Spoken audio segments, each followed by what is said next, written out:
In this video में आपको बताने वाली हूँ 11th एंड 12th क्लास का रिजल्ट कब आ रहा है एंड क्या 11th क्लास जो है वो सप्लीमेंट्री एग्ज़ाम या फिर इम्प्रूवमेंट के एग्ज़ाम दे पाती है।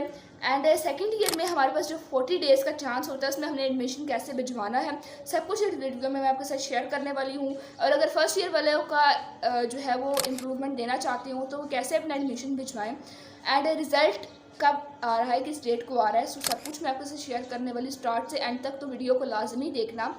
Hello everyone, welcome back to my channel. In this video में आपको बताने वाली हूँ कि 11th और 12th का रिजल्ट कब आ रहा है 2025 में एंड 11th के बाद क्या हम इम्प्रूवमेंट के एग्ज़ाम्स दे सकते हैं एंड 12th के बाद जब हम इम्प्रूवमेंट या फिर सप्लीमेंट्री एग्ज़ाम्स दें तो हम लोगों को क्या क्या कैटेगरीज और कब एडमिशन वगैरह हमने भेजना है, तो सब कुछ मैं इस वीडियो में बताने वाली हूँ।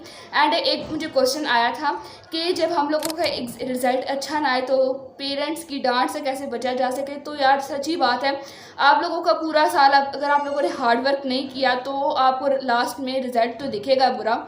अगर आप लोगों ने हार्ड वर्क किया है तो भी रिज़ल्ट बुरा आया है तो आप लोगों को खुद से थोड़ा बहुत पेशेंस रखना होगा, बिकॉज आपकी प्रिपरेशन ऑटोमेटिकली होगी। और अगर किसी को लग रहा है कि उसकी प्रिपरेशन अच्छी नहीं है, सेकंड ईयर की बात कर रही हूँ, तो मतलब अच्छी नहीं थी, उसके एग्ज़ाम्स अच्छे नहीं गए, तो वो इस थोड़े से टाइम में अपनी प्रिपरेशन भी कर सकती हैं कि आगे वो अच्छा मतलब दोबारा से जो है वो सप्लीमेंट्री या फिर सेकेंड एनुअल में अपना रिज़ल्ट इम्प्रूवमेंट के लिए भिजवा सकें। तो मैं आपको एक और चीज़ बता देती हूँ, अगर आप लोगों की सप्ली आ जाती है तो आप लोग इम्प्रूवमेंट नहीं दे पाओगे। मीन्स ये है कि सप्ली या फिर इम्प्रूवमेंट, अगर आप इम्प्रूवमेंट देना चाहते हो तो आप लोग टोटली पास होना चाहिए। बेशक आपके मार्क्स कम है तभी तो आप इम्प्रूवमेंट दोगे, लेकिन आप टोटली पास होने चाहिए। और अगर आप लोगों की सप्ली आई है तो सिर्फ पहले आप सप्ली को क्लियर करोगे। मीन्स अगर फॉर एग्जाम्पल मैथ्स भी कुछ बच्चों की आती है, कुछ में फिजिक्स में आती है, तो आप अपने लिहाज से जिसमें भी आपको डर है आप अभी से प्रिपरेशन कर लो, आप उसके सिर्फ एग्ज़ाम दे देना और उसमें आप अच्छे मार्क्स ले लोगे तो आपकी ऑटोमेटिकली जो मार्क्स का एवरेज होगा वो इंक्रीज़ हो जाएगा। तो मेन ये है कि आप लोगों को अभी से अगर लगता है कुछ ऐसा तो हार्ड वर्क अभी से करो। वैसे तो आप लोगों को पूरा साल पढ़ना चाहिए था ताकि अभी आपको कुछ ऐसा डर ना हो, मतलब लास्ट में रिग्रेट ना रहे। फिर भी failure is a part of life. अगर आप लोगों को फेलियर का सामना करना पड़ जाता है तो बिल्कुल भी घबराना नहीं है उस टाइम पर, और आप लोगों ने एकदम पेशेंस के साथ काम करना है। और मैंने आपको जैसे बता दी ये चीज़ बात थी।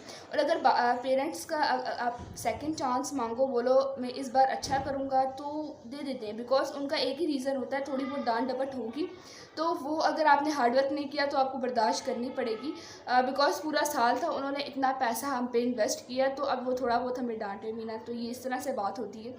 तो कोई बात नहीं, उनकी आप छोड़ो, अपने में मेहनत करो, वो आपका फ्यूचर संवारने के लिए काम कर रहे हैं। एंड उसके बाद मैं आपको एक और बात बता देती हूँ कि देखो अब डेट कौन सी है, किसको हमारा रिज़ल्ट अनाउंस होगा। सितंबर के फर्स्ट वीक में हमारे पास होगा सेकेंड ईयर का रिज़ल्ट आ रहा है, एंड अक्टूबर के सेकेंड वीक या फर्स्ट वीक में हमें फर्स्ट ईयर का रिज़ल्ट भी आ जाएगा। एंड जब फर्स्ट ईयर में हम इम्प्रूवमेंट नहीं दे पाएंगे एंड सुबह 10 बजे के करीब मेरे ख्याल से रिज़ल्ट आएगा, तो फर्स्ट ईयर में शायद हम इम्प्रूवमेंट नहीं दे पाते। हमें देने होते हैं सेकंड ईयर में 40 डेज़ के अंदर अंदर, जैसे सेकंड ईयर का रिज़ल्ट आया तो उसमें 40 डेज़ का टाइम होता है, हमें उसके अंदर अंदर इम्प्रूवमेंट के एग्ज़ाम्स दे देने होते हैं। एंड फर्स्ट ईयर में मैंने सुना था काफ़ी बच्चों ने एडमिशन वगैरह भिजवाया है, तो अगर आप लोग कहोगे तो मैं कंफर्म वगैरह कर लूँगी उन बच्चों से। मतलब हो सकता है ये एक स्कैम हो, उन्होंने ऐसे ही बोला, लेकिन मुझे सुनने में आया था काफ़ी बच्चियों ने एडमिशन भिजवाया। फेडरल बोर्ड का तो जाता है एडमिशन, लेकिन पंजाब बोर्ड में मेरे ख्याल से नहीं जाता, बिकॉज काफ़ी हमारी क्लास की बच्चियां कह रही थी नहीं जाता, लेकिन एक दो ने भिजवाया भी था। तो इसके बारे में मैं कन्फर्मेलिटी जो है वो आप तक पहुंचा दूँगी। तो बिल्कुल भी डीमोटिवेट नहीं होना, अभी से हार्ड वर्क करो। अगर ये आपके पास टाइम है, आप इसमें अपनी लाइफ का एक सच्ची बात बताऊँ, अगर आप लोग फर्स्ट ईयर में हो, आपका रिजल्ट बुरा आता है, आप लोगों ने बिल्कुल डिसहार्ट नहीं होना, आप लोगों ने सेकंड ईयर में हार्ड वर्क करना है। देखो यार, सेकंड ईयर के मार्क्स आपके जो है वो डिसाइड करेंगे आपने यूनिवर्सिटी कौन सी लेनी है। कुछ लोग कहते हैं single page of paper can not decide our future. तो यार देखो, अगर आप पेपर में हार्ड वर्क नहीं कर पा रहे, मतलब इतने छोटे छोटे एग्जाम्स में आप हार्ड वर्क नहीं कर पा रहे, तो आप लोग बड़े लेवल पे जाके क्या ही हार्ड वर्क करोगे। आप खुद एक जजमेंट करो। अगर आप किसी छोटे से बच्चे को देखते हो जिसका एग्ज़ाम है 1-2 क्लास के बच्चे को, अगर वो हार्ड वर्क नहीं कर रहा तो आप उसे क्या कंसिडर करोगे? क्या आपको लगेगा लगेगा कि वो लाइफ में जाके आगे कुछ बड़ा करेगा, बिकॉज उसमें भी आपको हार्डवर्क की ज़रूरत है। इसलिए हार्डवर्क करना सीखो लाइफ में। मार्क्स वाकई में हमारा फ्यूचर डिसाइड नहीं करते, लेकिन आपका हार्डवर्क आपका फ्यूचर लाजमी डिसाइड करेगा, आपकी डेस्टिनी वही बनाएगा। अगर कुछ लोग कहते हैं हमारी डेस्टिनी, हमारा जो है वो किस्मत ही मतलब सब कुछ होता है, नहीं। आपका हार्डवर्क जो है, अल्लाह ताला ने भी कहा है कि अगर आप हार्डवर्क करोगे तो आपको उसका सिला लाजमी मिलेगा। मतलब प्यासे कभी वाली आपने कहानी सुनी है, मतलब उसने अपने खुदा उनकी मदद करता है जो अपनी मदद आप करते हैं। तो कुछ ऐसा ही हमारे साथ भी होने वाला है। अगर हम लोग हार्ड वर्क करेंगे तो हमें लाइफ में कुछ बड़ा अचीव होगा, नहीं करेंगे तो लाइफ में बाकी लोगों की तरह हम भी रह जाएंगे। इसलिए हमें अभी से हार्ड वर्क करना होगा। और फर्स्ट ईयर वाले अगर जो है वो उन्हें डीमोटिवेशन का सामना करना होगा, अगर उनको कोई इम्प्रूवमेंट या फिर 300 से नीचे मार्क्स आ जाए, या अच्छा कुछ बच्चों का हमारी क्लास में क्या सीन हुआ था, उनके 200 से लेस मार्क्स आए थे, मतलब 300 से लेस मार्क्स आए थे। तो उनका इतना ज़्यादा मतलब टेंशन में थे वो कि इम्प्रूवमेंट देनी है देनी। अच्छा वो सेकंड ईयर में भी तवज्जो नहीं कर रहे थे पढ़ाई पे, वो टेंशन में लाजमी थे लेकिन पढ़ाई पे तवज्जो नहीं दे रहे थे।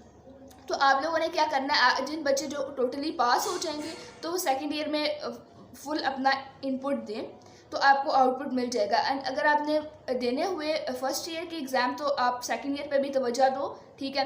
फिर आपको 40 डेज़ का टाइम मिलेगा, फिर आप उसमें अपने फर्स्ट ईयर के इम्प्रूवमेंट के एग्ज़ाम दे देना। तो इस तरह से कुछ रोड मैप बनाओ, और अगर आपको इससे रेलिवेंट कोई रोड मैप आपके माइंड में तो मुझसे शेयर करो, और ताकि और बच्चों की भी हेल्प हो सके। एंड इस वीडियो को बनाने का ये मकसद था, आपको रिज़ल्ट की डेट भी बता दूँ, थोड़ा बहुत आपको गाइड कर दूँ कि आपने एडमिशन कैसे भेजना है। और अगर आप सेकंड ईयर में हो, फिर आपकी सप्ली आ जाती है, तो आपने एडमिशन का ये सीन करना है, आपने 40 डेज़ के अंदर अंदर अपने स्कूल कॉलेजेस जहाँ से आपने पढ़ा वहाँ से अपने एडमिशन भेज देना है। और अगर आप प्राइवेट पढ़ रहे हो तो आप किसी भी एरिया से, बैंक से, कहीं से भी आप खुद से घर बैठे बैठे भी इल्म की दुनिया से आप एडमिशन भेज सकते हो। तो ये आप पे अपना डिपेंड करता है। और मैंने एक दफ़ा ये भी सुना था कि फ़र्स्ट ईयर का जो एडमिशन है वो जा रहा था इल्म की दुनिया से, फर्स्ट ईयर का जो पंजाब बोर्ड में जा रहा था एडमिशन। पर मुझे इस चीज़ की कन्फर्मेलिटी नहीं हो पाई, बिकॉज मैं तो टोटली माशाल्लाह से मेरे 503 मार्क्स आए थे, मैं टोटली पास थी। तो मुझे इस चीज़ की कन्फर्मेलिटी नहीं हुई, बिकॉज काफ़ी बच्चियों ने भेजा भी था वहाँ से। इस तरह से मुझे डाउट है, तो मैं उससे रेलिवेंट भी आपको जो है वो जल्द से जल्द इन्फॉर्मेशन बता दूंगी, पोस्ट कर दूँ, शॉर्ट वीडियो में डाल दूँ या फिर इस तरह से। लेकिन आप लोगों के साथ मैं जल्द से जल्द उससे रेलिवेंट भी इन्फॉर्मेशन शेयर कर दूँगी, बिकॉज मुझे लग रहा है एडमिशन जा सकता है। काफ़ी लोगों का है नहीं जा सकता, लेकिन हो सकता है जा सकता हो, और आप लोगों को आइडिया ना हो, बिकॉज हमारे माइंड में पुराने कॉन्सेप्ट बैठ चुके हैं, वो पुराने कॉन्सेप्ट ही बैठे रहते हैं कि नहीं हो सकता नहीं हो सकता। भाई ट्राई तो करो। अच्छा यार, हम लोगों की बहुत सारी बातें हो गई, अब करते हैं इस वीडियो का एंड। तो अगर 9th और 10th की मैं आपको बता देती हूँ रिज़ल्ट डेट, तो उसके लिए मैं स्पेसिफिकली वीडियो बना दूँगी 9th 10th के लिए। लेकिन अभी 11th 12th आप लोग जो है अपनी टेंशन लो, टेंशन ना लो यार। रिज़ल्ट वाकई में हमारा फ्यूचर नहीं डिसाइड करता, लेकिन हार्डवर्क करता है। तो हार्डवर्क करो, अभी से करो। फर्स्ट ईयर वालों सेकंड ईयर में मेहनत करो, सेकंड ईयर वालों 40 डेज़ में मेहनत करो।